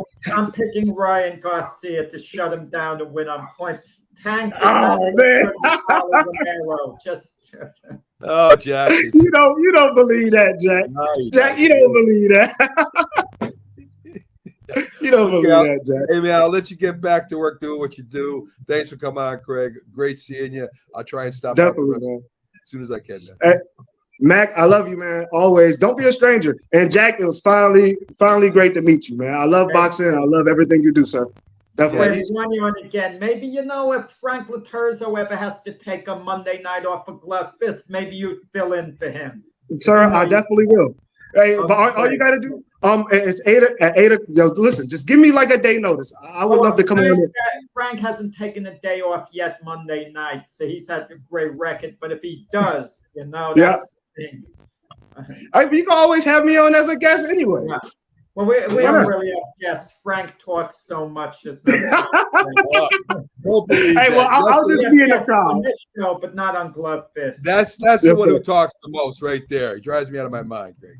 So, you have a good one, my friend. Hey, I appreciate y'all. Y'all take it easy, okay? Take care. So there you go, folks. Craig Wright from Craig's Kitchen in Rockville. As I said, great soul food, hell of a guy. A privilege to call him my friend. And so, Jack, there you go. You got to meet him. Pretty energetic. He's got to do something special if the Lions are going to the Super Bowl. Yes. He's got to figure something out. Yes, I think he'd want to do it. It would get a lot of good PR. It would be a lot of fun. He gives a lot of stuff away for free, and he gives back to the community. Kind of guy you want to have around that you want to know. So again, Greg, thanks for stopping in. So let's get back to basketball. I think we got like 30 minutes left. I think we'll be able to do that. We were talking about the Knicks, Jack. I believe they're a contender to at least win 2 playoff games. I'm not going to say 1. I think they have a shot. Playoff series or playoff games? Playoff series, Jack. Oh, wait. You win 2 series. They're going to the Eastern Conference Finals. You said at least. You're right. That's the minimum to you. So the Knicks, at the very worst, you're saying, Mac, I'm not letting off easy. At the very worst, they're going to the conference finals. The East Finals, 1 spot away from the NBA Finals. At least. Do you believe, Jack, that they can beat the 76ers? They're capable, yeah. All right. They're capable. I'm not saying who I pick. Right. But certainly it's a series that I could see going either way. The Sixers would be slightly favored because, they have Joel Embiid, Harden there. But listen, Knicks got the chemistry going right now. Yes. That's the best thing they have going for them. They just beat the Celtics 2 games ago. So they have a chance against them. I mean, it's a long shot. I don't think they could beat Milwaukee, though. That I don't think. I don't think they could beat the Celtics best 4 out of 7. I don't think they could beat Milwaukee best 4 out of 7. I don't think they beat the Cavaliers best 4 out of 7. It's going to be tough. Listen, if the Knicks win one playoff series, the year has been a success. I agree. The year's been a success. And now they could look to next year because Brunson, Randall, if they could repeat what they're doing. RJ Barrett's the one player that stalled a little bit. Stalled, If RJ Barrett was improving, becoming more of a force, I mean, he could be a difference maker for the Knicks. Will he ever get there? Maybe, but it just hasn't quite happened. Yes, I agree. Now, we all know Charles Barkley comes out. He says things that, I mean, he's straightforward, whether you like it or not. Charles Barkley comes out on load management. He says players make $70 million a year, have medical stuff they never had way back when, flying private jets, and they can't play 3 or 4 games a week. Jack, what do you think about that? I like Charles now. He's matured a lot. He makes a very good point. But before I address what Charles said, I want to point to Charles himself. When he was a player, the biggest knock on him, he didn't work hard, getting himself in top shape. So Charles likes to give an example. Look at the average person who has to work very, very hard. And they have to come in every day. They're not given all these breaks, from their job. It's your job. Charles didn't put everything into his job when he was a player. I mean, that was the knock on him. Even Michael Jordan, who was his close buddy at the time, knocked him for it. So, if Charles were playing today, I could see him being part of this load management thing and not playing hard every day, day in, day out, taking days off because there might be conditioning issues. But with that said, Charles is absolutely correct.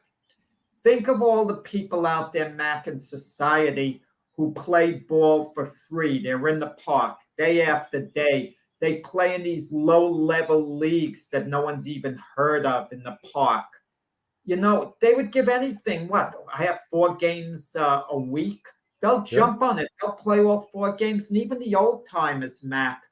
I mean, think of all there was no load management in the past, and they didn't have the footwear that the players have today. They have to run up and down with these outdated shoes. You make today's player wear the shoes, the Pro-Keds, the Converses that were used back in the day. You have them playing those today, they'll be complaining to no end how it's affecting their performance. I agree. So let's jump into a little MLB news. Manny Machado signs an extension with San Diego. They're trying to get to that World Series, Jack. I mean, do the Padres right now have the best team in the National League? Well, I'm going to say this for the Padres. So much talk for small market teams not being able to afford things. San Diego's considered a small market. And look at what they're doing. These contracts like Machado got, when he went to the Padres, he signed a 10-year deal, $300 million, that allowed him to opt out after the 5th year, which is upcoming. So he was going to opt out. So they extended him, like 11 years, $350 million. It's ludicrous because the back end of that contract is going to be a disaster for them. Machado, is he really going to be elite for 11 more years? Come on. In about 7 years, Machado is going to be slowing down probably significantly. So those last few years of the contract, you're paying him major money. But the current GMs, they're not thinking that far ahead because maybe they're thinking, I want to hold on to my job. Who cares? I'll worry about that later on. Right. So, but can the Padres win it? They're certainly in the mix. When you think of it, them, the LA Dodgers, maybe the Giants, in that division there. but they'll be in the playoffs. But it's all about succeeding in the playoffs. I mean, Sure. look at the Yankees year after year. Don't the Yankees get to the playoffs, come up short? The Dodgers have only won World Series since 1988, despite their spending. It's kind of iffy. Once you're in the playoffs, anything could happen. That's very true. Glad you brought up the Yankees, Jack, as I always love talking about the Yankees. They improved their pitching staff. Good pitching beats good hitting. Their offense still needs some work. They've got to unload some of the players that have been around for a while. They got to get rid of their center fielder there. I know they'll have to eat some of the contract. You're talking about Aaron Hicks? Yeah, I know they're going to have to eat some of the contract, but and they got the money to do it. What do you think the Yankees' most important area to improve this year, Jack, if they want to make a run at the World Series?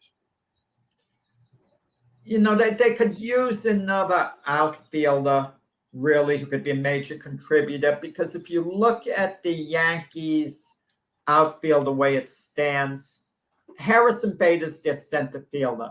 They got him to Jordan Montgomery deal with the Cardinals. Harrison Bader's an excellent defensive outfielder, so he's fine there. You keep him in the outfield, he'll hit just enough to keep you satisfied. And then there's Aaron Judge, who should be in right field all the time. He might have to move to left to sometimes accommodate Giancarlo Stanton because in right field, there's less moving around. So they think Giancarlo Stanton is less likely to get hurt. I don't like the move. So if you're moving Aaron Judge to left, you're making Aaron Judge a little more likely to get injured. I just don't understand the logic. Play Giancarlo Stanton in left, as much as you reasonably could. If there was no DH, let's make believe there was no DH in baseball the way it used to be.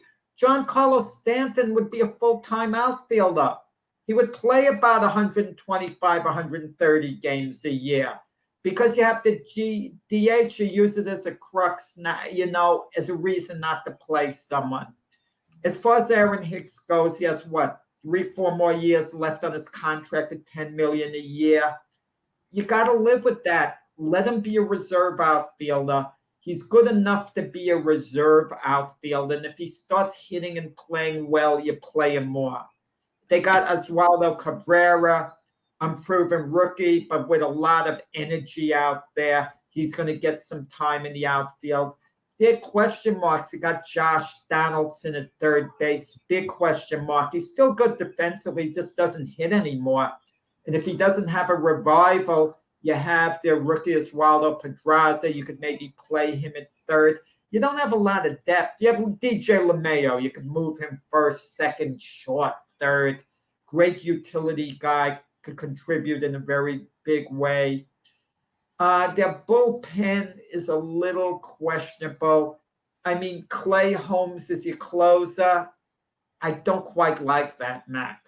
I mean, he was effective. He was really great the first half of last year, and then he kind of tailed off. And their middle relief corps, led by Jonathan Loaizaga, is so-so. Their issue, the Yankees have some issues. The strength is the starting pitching. If everyone is healthy, getting, Garrett Cole, Carlos Rondon to back him up, Nestor Cortez, Luis Severino. That's great. 1-4, that's great. Frankie Montes was going to be the number 5 starter. He's injured. He won't be back till later. But if healthy, starting pitching is definitely a major strength. And you can argue, if everyone's healthy, that the Yankees have the best starting rotation in baseball. You could actually make that argument. Yeah. Something interesting happened at the Baltimore-Pittsburgh game. They went to the top of the 7th. Game was over the umps left, but the teams wanted to continue playing, Jack. And sort of like a sandlot baseball game we used to play, when we were younger. You get somebody up there to call balls and strikes, and the catcher for Baltimore ended up calling balls and strikes for him. And it looked like the players had a lot of fun, Jack. And, the umps are going to be replaced one day anyway by this robo umpire. So maybe that's a sign of things to come, Jack. Yeah, I mean, they felt the players like they were kids again. When kids had no ump and they had enough kids to have their own game, they played balls and strikes on their own. There'd be a little Right. complaining back and forth. I'll tell you the biggest umpire controversy that now is going on in baseball, especially with the replay, and even if you didn't have the replay, is balls and strikes. Different umpires, different strike zones. There should just be one basic strike zone and it should be understood. You know what rule change, Mac, I would like to see change that drives me crazy? The check swing. I'm sick of strikes being called if someone is really trying to check their swing and their wrist barely goes like this. Did he intend to swing? That was the thing. Or did he intend to hold up? If the player intended to hold up and not swing, I don't like this fine line. He was breaking his wrist. I mean, it reminds me of football, the tuck pass with Tom Brady. Either you attempted to pass or you didn't. I mean, it should be cut and dry. You really think it's ever going to get to the day there's going to be no home plate umpire? I think they got to keep umpires, period, on the field. I think they got to keep the umpires. Say the robo ump is calling balls or strikes. He's still got to motion the players to take their base. He still will be involved in a home plate, a scoring run, where the guy's coming in. Is he tagged or not? He's got to still be there. The umpires on the bases. I mean, even if they say they put sensors in the bases, they got cameras in the bases right now. They still got to call the guy out or whatever. So it's going to be window dressing, Jack. But they still got to have to keep him there. I think the union and the umpires union is going to go crazy when this happens, Jack. You might see an umpire strike if this happens. Yeah, because it kind of won after a while. I mean, what's the first base umpire going to do? You need umpires there to just move the game along, to tell players, get off the field, get on the field, don't argue. You need someone out there for law and order on the field. But how many calls are going to be taken away? I mean, I like the concept like the NFL has it. You're allowed maybe 3 appeals a game. And if once you use up your 3 appeals if you're unsuccessful. If you're successful on your appeal, then you keep it. But once 3 times you question something, if it's not overturned and the umpire's call stands, you get no more appeals. It's strictly up to the umpires. That strategy, maybe balls and strikes should be that too. Yeah. If there's a third called strike and an umpire wants to appeal it, the batter could still stay in for that. And if it's not a strike, the team isn't penalized. Something like that I could go for a little bit. What do you think of the new rule changes to speed the game up, Jack? I already told you I think baseball should be left alone. But it is speeding the game up considerably. I think there was a game at only 2 hours and 38 minutes, I think it was. Speeds the game up a lot, Jack. I like it. I like it. You move the game along. I mean, people go out for entertainment. A 3-hour game is fine. You go to a 1 o'clock game, then it's 4 o'clock, you're fine. You're running into problems. You go to a 1 o'clock game, it's ending 5:15. It's just, it's going too long, Mac. Too long. I mean, when we go to a movie, Mac, imagine these movies that are lasting like 4 hours. Yeah. I mean, you don't look forward to it. But when you go to a movie, sometimes you take a look. How long is this movie time-wise? You want to have an idea. If you see it's a 2-hour movie, you're good with it. You want to see it. If it's a 3-hour movie, you might not want to go to the 3-hour movie. You might say, that's a little long for me. Yeah, it's a great point. It's a great point. I came up, now people are starting to agree with me. Baseball cheerleaders, Jack. I just saw them, I saw them in Japan. They're Japanese cheerleaders, baseball. They do their thing on top of the dugout. And, at the end of innings, they do their little cheer. And, football has them. Basketball has them. Female basketball teams have female cheerleaders. It's catching on, Jack, everywhere. It's time for the NFL to get it right and have some I'm sorry, the MLB to get some cheerleaders, Jack. Mac, they give you entertainment between innings. They shoot those T-shirts into the stands. Right. And people like waving. Listen, I understand boxing has ring card girls, football has cheerleaders. And, where the cheerleaders going to go during the game? Are they going to go in and out of the dugout? Are they going to run to the outfield? Just the logistics of it make it difficult. Where's the changing areas going to be in They would have to have their own separate area, Jack. Yeah, but during the game, when they depart the field, how are they going to depart the field, Mac? Are they going to run in the outfield? I don't know. Sprint to the outfield and the gate's going to be open up for them? They're not going to run through the stands. You're not going to give valuable seats all the way up front for the cheerleaders. Oh, yes, you would.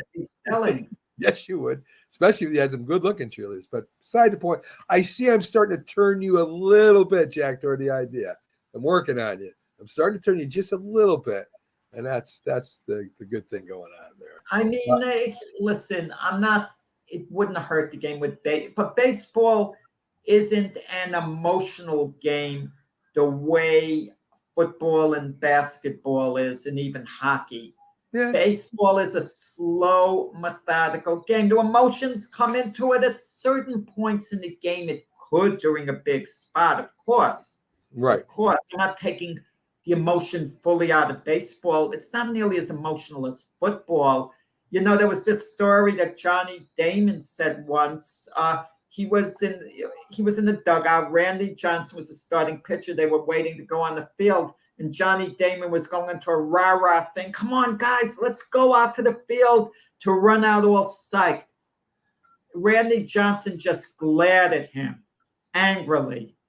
And Johnny Damon said, what did I do? Like one of those, because the rah-rah stuff doesn't work in baseball. The cheerleaders, have them. Listen, it's harmless stuff. It's not worth my energy to get psyched. If you want cheerleaders, have cheerleaders. All right, that's all I'm saying. Yes, I don't think you think it's a difference maker. You think Mac is going to actually increase attendance? I think, yes, I think it would increase attendance, Jack. I sure would. Let's make, everybody says baseball's boring. Well, let's make it fun again.